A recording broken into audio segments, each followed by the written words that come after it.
Hoy, en Sociedad Transparente. A mí me parece que es una tristeza que en este país no tengamos sindicatos dignos. Yo creo que el caso del IFE, con el monitoreo de medios, es un ejemplo dramático. Le dice Babalucas a su amigo, ¿sabes qué? Se me hace que no estamos aventando los perros lo suficientemente alto.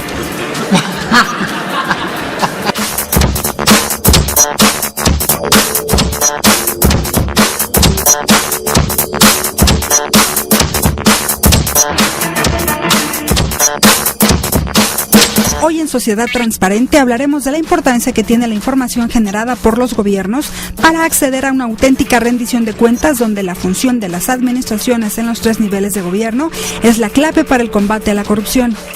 Clara Hussitman, presidenta de Iniciativa Ciudadana y Desarrollo Social, dijo durante su presencia en el 7º Congreso de Organismos Públicos Autónomos en Puebla que es necesario ampliar la visión de la democracia para no quedarse solo en el ámbito electoral. Que me parece fundamental ver cómo podemos evitar que los órganos reguladores sean controlados o capturados por aquellos a los que regulan, o los contrapesos sean controlados por los pesos. Y ahí hay un montón de cosas que hacer, porque lo que sucede es o estos órganos que regulan se quedan callados o son usados políticamente para golpear. O sea, tienen esas dos posibilidades. También tenemos que prever el riesgo de que quien está a cargo del órgano regulador se vuelva como alguna presidenta de un partido político me dijo: yo no quiero que un cacique ciudadano me pida cuentas, ¿no? ¿Sí? Entonces, el tema es cómo blindamos a los órganos reguladores para que no caigan en estos riesgos. Y yo no estoy muy segura de que sería la academia. Hay como una idea de la pureza de la academia. Me pareció interesante el proceso como se eligieron a los 3 últimos consejeros, que sí hubo una convocatoria a personas de calidad moral de distintos orígenes, y se les pidió a ellos una lista ante la imposibilidad de que el legislativo se pusiera de acuerdo. Entonces, ¿cómo blindamos a los órganos que yo creo que como proyecto democrático les apostamos muchísimo? O sea, es uno de los asuntos a los que les apostamos, creando órganos para hacer contrapesos a los poderes. Y un caso que me parece fundamental es el Poder Judicial.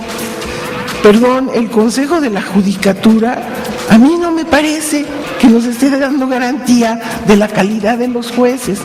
O sea, acaban protegiéndose, no van a hablar mal de los jueces, porque ellos mismos son jueces. Y entonces no evidencian a los jueces que hacen mal su trabajo. Entonces, ¿cómo le hacemos para que el Poder Judicial realmente sea sujeto a escrutinio?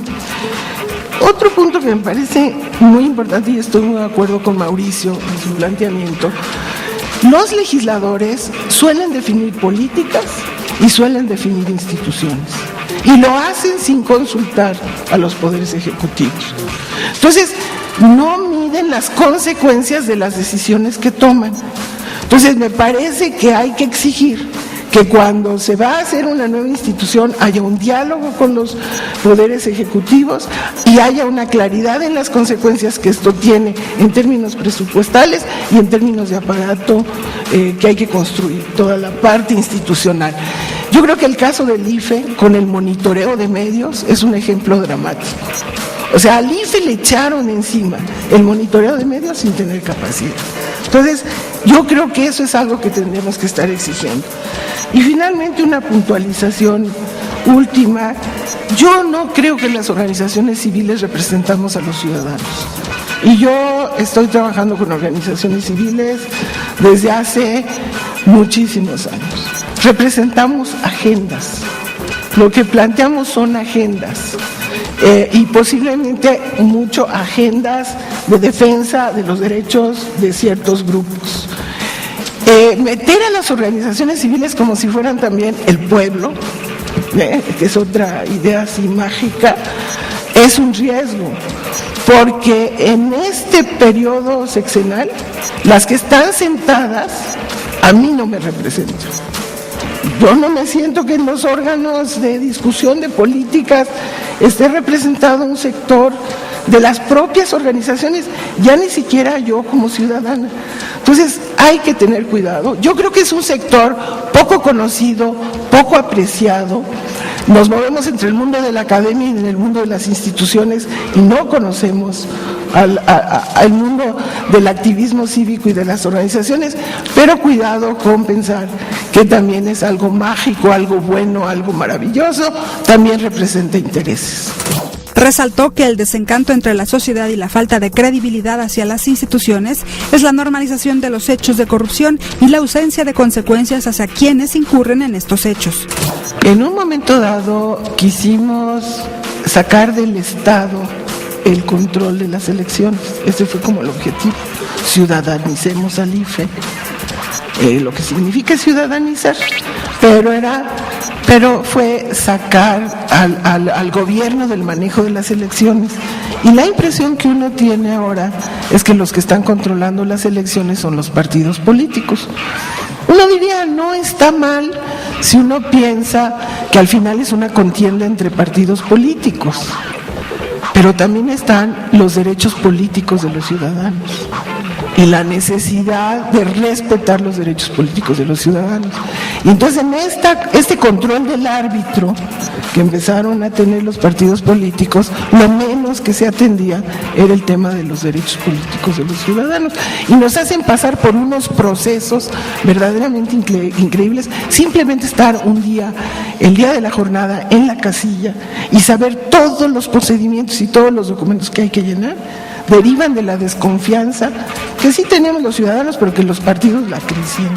Entonces, yo sí creo que posiblemente lo que tenemos que hacer es ciudadanizar a los partidos políticos. O sea, hacer los partidos políticos, no oligarquías partidarias, como era lo que señalaba alguien del público.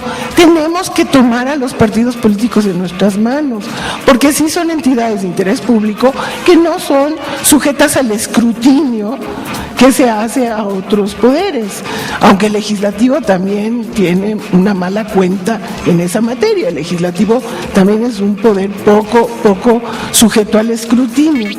Y el legislativo está tomado por los partidos políticos, son los dos mecanismos.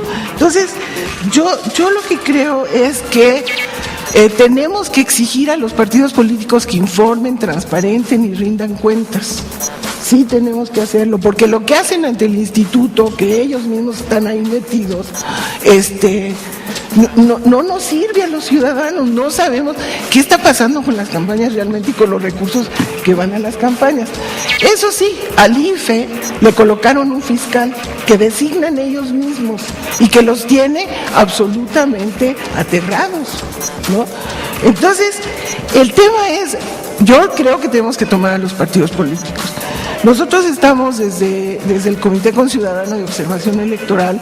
En esta ocasión vamos a observar a los partidos políticos y vamos a observar la calidad democrática de los partidos políticos, o sea, qué participación tienen sus militantes y qué protección le dan a los derechos políticos de sus militantes, qué facilidad tiene la ciudadanía para ingresar a los partidos políticos, cómo manejan la equidad, cuántos jóvenes hay en los partidos políticos, cómo está la presencia de las mujeres, cómo rinden cuentas y transparentan su información. ¿Tienen padrones? ¿No tienen padrones? ¿Cómo los actualizan?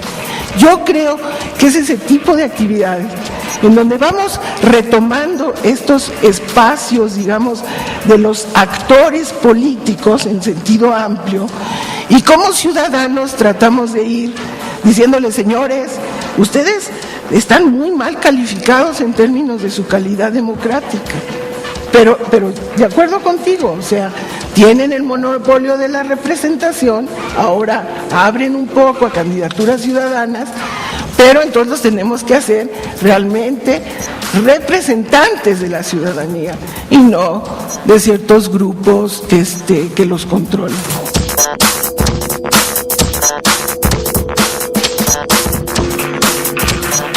A mí me parece que es una tristeza que en este país no tengamos sindicatos dignos.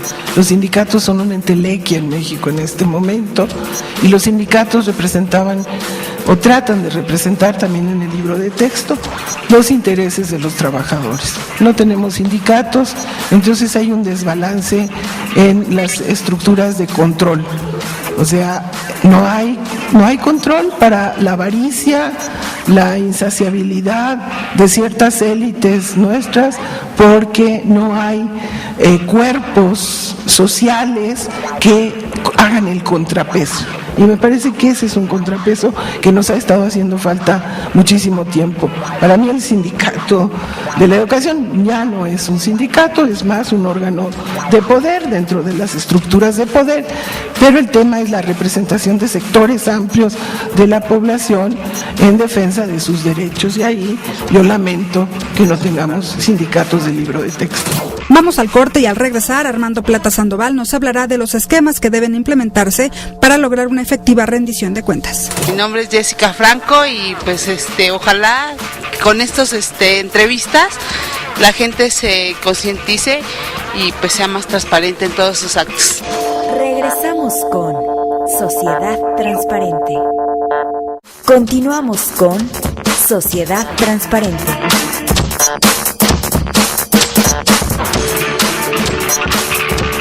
Para Armando Plata Sandoval, auditor superior del Estado de Coahuila, resaltó que en la administración pública de nuestro país hay ausencias de evaluación y excesiva centralización de las funciones. Existen muchas entidades de control dentro del gobierno, sin número. Contralorías municipales, órganos de control de paraestatales, de paramunicipales, contralorías estatales, Contraloría Federal, auditorías estatales, auditorías federales, y quizás se me olvidaron algunos 15. Afortunadamente ya fue aprobado por la Cámara de Diputados, dentro del artículo 73, faculta a la misma Cámara a crear precisamente el Sistema Nacional de Fiscalización. Mediante el Sistema Nacional de Fiscalización se pretende precisamente optimizar las estructuras, los recursos de los órganos del control de la cosa pública. Porque resulta en un momento determinado que a los órganos de control superior dependientes del Poder Legislativo, aunque suene rimbombante superior, así se les llama, se le quieren cargar propiamente todas las controversias en materia de cuenta pública. La realidad es que el control efectivo, el control que debe dar frutos, el que debe enriquecer el uso de los recursos, es el control preventivo y concurrente que radica en los órganos internos de control. Concluyo diciendo nada más una frase de Peter Drucker: cada institución será más fuerte mientras más claramente defina sus objetivos. Será más efectiva mientras haya más criterios para medir su desempeño. Será más legítima mientras base su autoridad en la justificación de su propia responsabilidad de desempeño.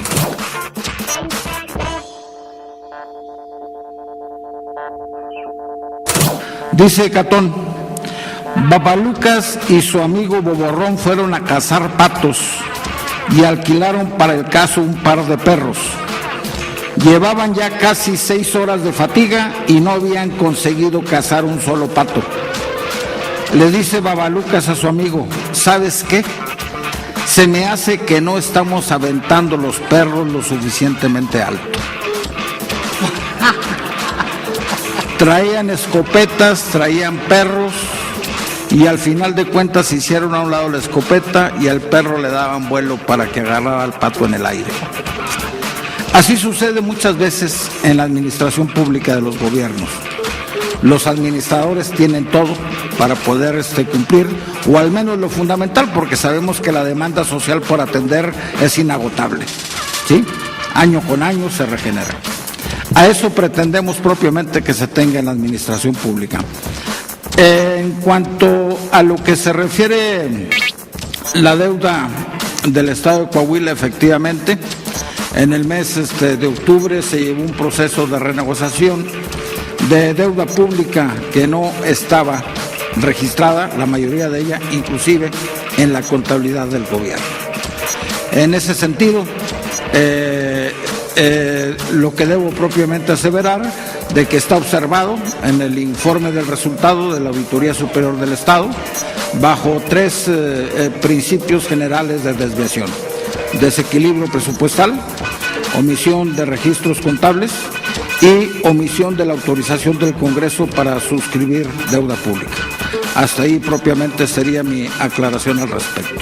Ahora, a manera también de perseverar en la conclusión de este panel, yo deseo reparar mucho en la obra negra de la transparencia y la rendición de cuentas. Negra por soporte, no negra por opacidad o algún otro aspecto. La contabilidad de los gobiernos. Miren ustedes, hemos estado llevando distintos interesados de la información financiera de los gobiernos encuestas de ver cómo estamos. La Ley General de Contabilidad Gubernamental es una panacea al final de cuentas. El chiste es ponerse a jalar y poder llevar a cabo precisamente todas las demandas y obligaciones de ley. Sin embargo, ¿cuál es la situación actual en materia de armonización contable de los gobiernos? No funcionan los consejos estatales de armonización contable, no hay difusión de la normatividad aprobada, no hay clasificación suficiente respondiendo a los postulados básicos de contabilidad gubernamental, inexistente control de bienes de dominio público, no hay control de patrimonio al final de cuentas y se sigue abusando de un cargo directo a resultados y no tener control de consumibles, suministros y otro tipo de cosas. Presupuestos, planeación, es el eslabón perdido en la administración pública gubernamental. Si no hay planes, se ejecuta como Dios manda y al final de cuentas no se puede evaluar. Las cuentas públicas de los gobiernos difícilmente incluyen indicadores de gestión para poder opinar con respecto al cumplimiento o no de los propósitos, de los fines, metas u objetivos. En materia presupuestal no hay medición ni evaluación del desempeño, no hay responsabilización en base a resultados. Todo el mundo hablamos coloquialmente del PBR y que esto, que el otro, etcétera, que es la presupuestación basada en resultados, y al final de cuentas nos volvemos únicamente un recipiente teórico de ese tipo de cosas y sin embargo no lo estamos llevando al terreno. ¿Sí? Como dijo el filósofo de Güemes a su capataz, dijo: oye, Cipriano, ya ponte a jalar, ¿no? Estaba tirado abajo de un árbol del capataz. Ya ponte a jalar, Cipriano, el trabajo no mata. Le contesta el capataz: seguro, filósofo, que el trabajo no mata. No mata, ponte a chambear. Y ya se queda reflexionando el capataz y dice: bueno, el filósofo dice que el trabajo no mata, pero ¿para qué me arriesgo? En materia de contabilidad gubernamental, de información financiera de los gobiernos, transparencia y rendición de cuentas, lo más que nos hace falta es trabajar objetivamente, sustantivamente en la materia. Al volver, Jorge Machuca en la sección Puntos de Vista. Saludos a Sociedad Transparente, mi nombre es Luis Adriana Ortega. Regresamos con Sociedad Transparente. Continuamos con Sociedad Transparente. ¿Qué tal? Estos Puntos de Vista y soy su servidor Jorge Machuca Luna. ¿Usted ha escuchado hablar de la discusión sobre la publicidad oficial? Quizás sí, quizás no. ¿Qué es la publicidad oficial? Es la publicidad que invierten los gobiernos en los medios informativos. Y ahí hay una zona, en algunos casos, de cierta opacidad. Bueno, pues hay propuestas concretas, por ejemplo, de Fundar y de organizaciones dedicadas, por ejemplo, al periodismo y a la transparencia, como Artículo 19. Este tipo de organizaciones están empujando que la publicidad oficial sea transparente y que se cumplan con ciertos requisitos. De hecho, usted si se mete a internet en el buscador Google y pone publicidad oficial, Artículo 19 y Fundar, podrá encontrar este documento del cual le hablo y del cual aquí traigo una copia que quiero compartirle rápidamente. Uno de esos puntos de los que se habla en materia de publicidad oficial y transparencia es garantizar, así dice textual, la transparencia y el fácil acceso a toda información información relacionada con el uso de recursos públicos destinados a publicidad oficial. Los gobiernos deben publicar información desglosada de estos gastos e indicar el monto, los proveedores, el tipo de medio, el concepto, la campaña, el contrato e incluso hasta la factura. Esa es una propuesta de transparencia, digamos, para algunos ya extrema, pero que está sobre la mesa. Y otro punto, que se impulse desde el Poder Ejecutivo una ley que regule la producción, asignación, distribución, contratación y contenidos precisamente de esa misma publicidad oficial. Esta ley deberá apegarse a principios establecidos, por ejemplo, por gente tan importante como la Relatora Especial para la Libertad de Expresión de la Comisión Interamericana de Derechos Humanos y el Relator Especial de las Naciones Unidas para la Libertad de Opinión. Entre otros puntos, se pide establecer leyes especiales claras y precisas, definir objetivos legítimos de la publicidad oficial, detallar criterios de distribución de la pauta estatal, determinar una planificación adecuada, aclarar mecanismos de contratación abiertos, transparentes y no discriminatorios, así como promover precisamente por esta vía la transparencia y el acceso a la información. Y por último, establecer un control externo de la asignación publicitaria, así como sanciones adecuadas a quien no cumple. Muchas gracias.